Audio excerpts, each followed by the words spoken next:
Bonjour, nous sommes le samedi 31 janvier 2015. Il est 11 heures passées. Je vais vous parler d'astrologie, mais de l'astrologie à la lumière en quelque sorte de Freud, si on peut dire. Nous avons en effet un cycle de Saturne. On dessine Saturne comme ça d'habitude, qui comporte deux moments forts, séparés par 3 ans et demi. Un moment qui est celui de la conjonction avec une étoile, et un moment qui est celui de l'opposition, qui est donc un moment vide. Un moment vide, mais qui est un moment d'implosion, un moment qui est fort par sa propre absence d'énergie. L'absence de quelque chose est une force aussi, c'est une énergie. C'est une anti-énergie, c'est une sorte de trou noir, si on veut, peu importe. Et donc, nous avons alternativement, tous les 3 ans et demi, une phase conjonctionnelle, une phase oppositionnelle, si ce n'est que par opposition, dans le système de 7 ans, l'écart n'est pas de 180 degrés, mais de 180 degrés sur 4, c'est-à-dire 45 degrés. Ce détail. Donc nous appelons dans le système de 7 ans l'opposition un aspect de 45 degrés. 180 divisé par 4. Donc nous dirons que le pôle conjonctionnel est masculin et le pôle oppositionnel est féminin.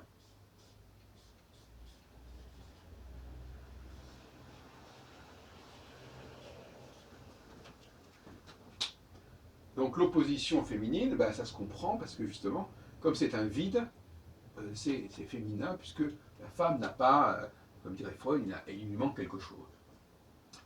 Donc on va dire comme ça. Et ça correspond, à mon avis, tout à fait à ce qui se passe dans ces deux périodes. Il y a une période qui va valoriser l'élément masculin, l'élément du mâle dominant, c'est-à-dire du chef, du roi, en quelque sorte, qui vient d'en haut.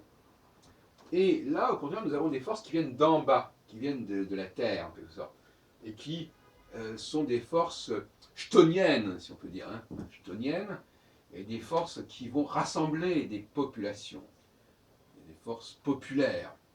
Alors que là, c'est plutôt une structure élitique, si vous voulez. C'est-à-dire que c'est le chef qui se met au devant et qui donne ses directives. C'est un peu le dieu. Donc il y a une opposition très nette qui doit pouvoir apparaître clairement sur le plan événementiel, parce que l'astrologie est en quête d'une typologie cohérente au niveau prévisionnel, ce qu'elle n'a pas actuellement. Et ce que je lui apporte ici, je lui apporte doublement, parce qu'à la fois je décris le type d'événement, mais je décris aussi ceux qui en sont les acteurs principaux. Il est certain qu'en phase, nous sommes actuellement là, par exemple, nous sommes ici actuellement. Dans 3 ans et demi, il y a 3 ans et demi, nous étions là. Dans 3 ans, nous étions là. C'était par exemple 2011, avec le fameux printemps arabe. Et puis dans 3 ans et demi, nous serons à nouveau là, etc., etc. Donc voilà, je crois que c'est clair. J'utilise maintenant un tableau. Je ne sais pas si on le voit très très bien de là où vous êtes. Je vais rapprocher la caméra.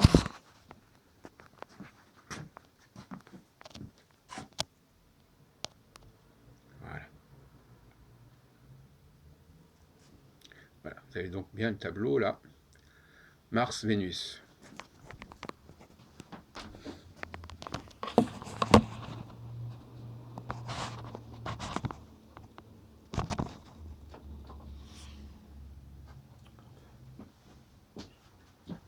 Donc vous avez des événements comme par exemple 2011, 1989, 1968, voilà, 3 grands événements chtoniens, où le peuple se soulève, où les dirigeants sautent. Et inversement, vous avez des périodes qui sont des périodes plutôt qui viennent d'en haut, une espèce de période aérienne, si on peut dire, par opposition à chtonienne, et qui sont, elles, on peut dire aussi Vénus-Mars si on veut, hein, comme diraient les biologistes, comme dirait John Gray dans son livre Les femmes viennent de Vénus et les hommes viennent de Mars. Et alors là, c'est beaucoup plus la prise de pouvoir du leader, hein, comme Sarkozy en 2008, comme Hollande actuellement. Hein. Là, tout d'un coup, il y a un personnage qui se met en avant et qui montre qu'il est capable de protéger le peuple et qu'il va se substituer à lui en quelque sorte. Donc là, il prend un ascendant sur le peuple et c'est une période qui favorise les prises de pouvoir d'une élite, en tout cas d'un petit groupe, d'un petit nombre, qui va confisquer le pouvoir au peuple. Et c'est ce qui s'est passé, notamment le cas de l'Égypte est intéressant, puisque l'Égypte, on a eu la révolution de 2011, et puis maintenant elle est dominée quand même par un personnage comme le maréchal Sissi, qui est quand même assez dictatorial dans son genre. Et c'est tout à fait normal, il n'y a absolument rien à dire à ce sujet. Ce sont des phases alternées qui passent par un pouvoir, par une position démocratique où on fait voter le peuple, hein, et un pouvoir autocratique où on donne des instructions au peuple. Mais les Grecs, dans leur philosophie politique, avaient bien signalé cette alternance de différents types de régimes politiques.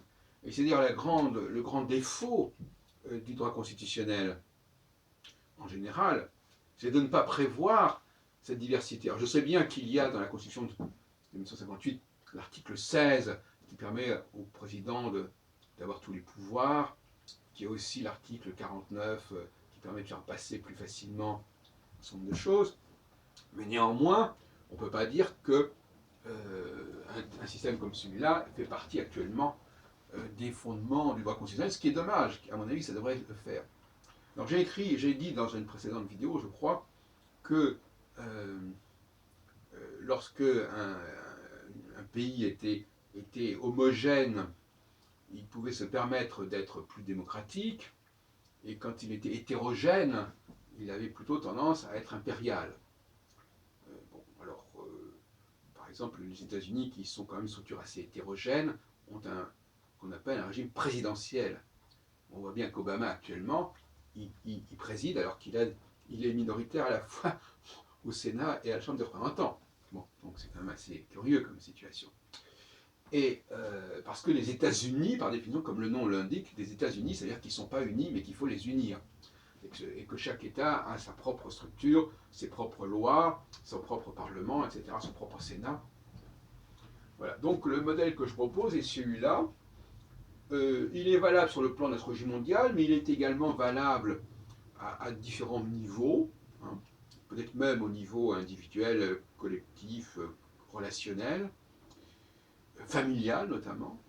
On peut penser par exemple que dans la famille, les hommes se font mieux entendre en phase martienne, conjonctionnelle, et les femmes ont davantage d'autorité en phase vénusienne, oppositionnelle, ou disjonctionnelle, comme je le dis aussi.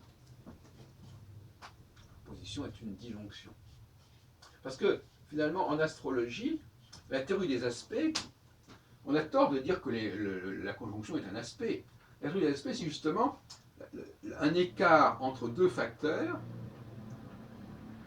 Alors la conjonction, c'est ce que j'appelle la syntropie, c'est-à-dire que c'est le fait que deux facteurs, comme dans tout cycle, se rejoignent. Et la dystropie, c'est quand deux facteurs s'éloignent de plus en plus. Et cet éloignement aboutit d'ailleurs à l'opposition. Parce que là, quand on a cette opposition, on a Saturne qui est ici, et on a une étoile fixe qui est là. Donc, Saturne est au maximum d'éloignement entre deux étoiles fixes, puisque finalement, il est toujours entre deux étoiles fixes, puisque il va de l'une à l'autre. Donc, il y a un moment donné, il est à égale distance, à peu près entre deux étoiles fixes, celle qui précède et qu'il a quitté, et celle qui suit et qui n'a pas encore rejoint. Voilà. Donc on peut utiliser ce système-là, qui est extrêmement simple, on n'a pas besoin du thème natal.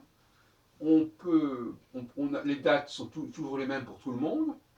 Donc une fois qu'on a fait son petit tableau sur 20, 30, 40 ans, l'astrologue, il peut travailler sans ouvrir ses éphémérides, sauf à reconsidérer les rétrogradations qui peuvent effectivement créer des difficultés, n'est-ce pas, quand une planète se va dans une direction, puis elle rétrograde pendant plusieurs mois, on peut aussi, alors là il faut regarder les éphémérides, parce que ça varie quand même pas mal, quoique d'une année sur l'autre ça varie pas tellement, puisque les rétrogradations se déroulent à peu près à une quinzaine de jours d'intervalle de décalage au même moment. Enfin, il vaut mieux regarder ces éphémérides. Mais moi, je suis pour des éphémérides saturniennes, carrément. Et ça, vous n'avez pas besoin de vous encombrer des autres planètes. Alors, on revient dans ce débat sur lequel on me chahute parfois sur Internet, que Heilbronn est passionné par une seule planète, etc. Bon, je ne vais pas rentrer dans cette polémique-là. Je crois que ce qui est important, c'est de voir que cette planète, elle est effectivement unique, mais que son processus cyclique fait qu'il y a des situations extrêmement différentes qui se mettent en place. Voilà.